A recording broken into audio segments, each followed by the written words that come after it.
बिस्मिल्लाहिर्रहमानिर्रहीम। मैं ये एक भैया का मुआवज़ा आपके सामने पेश करना चाहती हूँ। बड़ा मज़ेदार वाक़या है। मैं अपने मुर्शिद के दरबार में बैठी हुई थी। हम लोग खीरी में थे और खीरी में ऊपर वाले माले में हम लोग बैठे थे।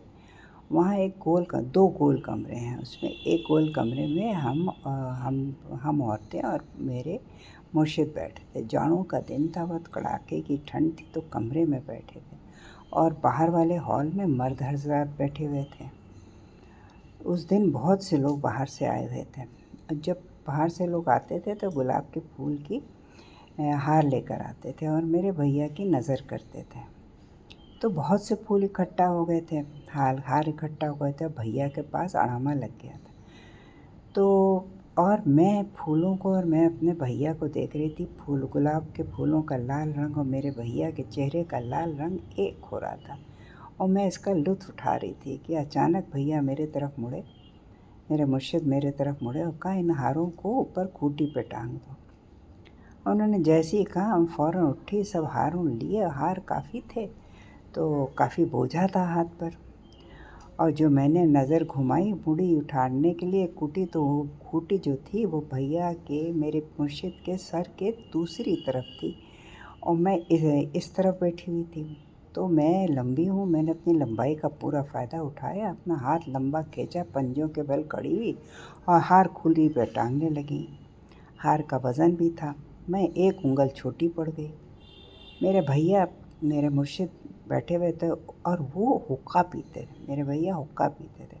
उसकी सटक बहुत लंबी थी और बेहतरीन हुक्का, वैसा हुक्का तो मैंने कहीं देखा ही नहीं जैसा मेरे। और उस हुक्के की खुशबू इतनी अच्छी होती थी कि सारे में फैल जाती थी। आज भी मेरे मुर्शिद मुझे वो हुक्के की खुशबू सुंघाते हैं और मुझे सुकून हो जाता है। तो मेरे मुर्शिद ने अपनी सटक मेरी बाँह से लगा दी और सारे फूलों का जो माला थी वो मेरे हाथ से उचक के खूंटी पे टंग गई और मेरे मुंह से निकला, अरे ये कैसे हुआ? तो मेरे मुर्शिद ने मेरी तरफ देखा और मुस्कुराए, कहा, आई नो यू नो। ये उनका बड़ा पसंदीदा जुमला था। जब वो कोई ऐसी छोटी मोटी मुज़ात कर देते थे तो वो यही कहते थे, तुम जानती हो मैं जानता हूँ, यानी कि ये मैं जानूँ और तुम जानो और तीसरा कोई ना जाने। तो मैं मुस्कुरा दी और उनके पास आके बैठ गई। आज मैं ये वाक़या सबको सुना रही हूँ और ये ऐसा वाक़या था कि ताजुब ख़ास मेरे लिए वाक़या था। ऐसे छोटे छोटे बहुत से वाक़ये हैं।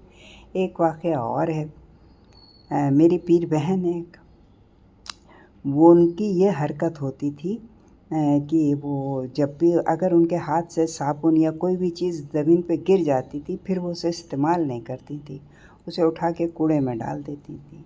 उन्होंने एक दिन साबुन की नई बट्टी खोली, वो उनके हाथ से गिर गई। उन्होंने उठा के उसको कूड़े में डाल दी और तभी मेरे मुर्शिद का आना हुआ। तो वो वहीं नल हैंडपम्प लगा हुआ था। एक खीरी का ही वाक़या, लखीमपुर खीरी का। तो वो वहाँ अपना हाथ धो रहे थे, उनका भी साबुन नीचे गिर गया। जाने खुदा जाने उन्होंने ख़ुद से गिराया या जानबूझ के गिराया या नसीहत देने को गिराया। उनके नसीहत देने का तरीका बड़ा प्यारा होता था। मेरी वो पीर बहन भी वहाँ खड़ी थी। तो उन्होंने वो साबुन उठवाया, उसको 3-4 बार धोया, उससे फिर अपने हाथ पैर धो लिए और दे दिया और मेरी पीर बहन की तरफ मुड़ के कहा कि इतना घिनाया नहीं जाता है, हर चीज़ फेंकी नहीं जाती है। तो ये उनके तंबीह करने का और वो नसीहत करने का इतना प्यारा तरीका था। उस दिन में से मेरी पीर बहन ने कोई चीज़ फेंकी नहीं। जो फेंकती थी तो उठा के उसे धो के फिर उसे इस्तेमाल कर लेती थी। तो ये प्यारी प्यारी नसीहतें मेरे भैया की थीं, जिसमें बड़ा लुत्फ़ आता था। अल्लाह हम सबको तौफ़ीक दे कि हम लोग उनसे बेपनाह मोहब्बत जैसे हम करते हैं हमेशा हमेशा करते रहें।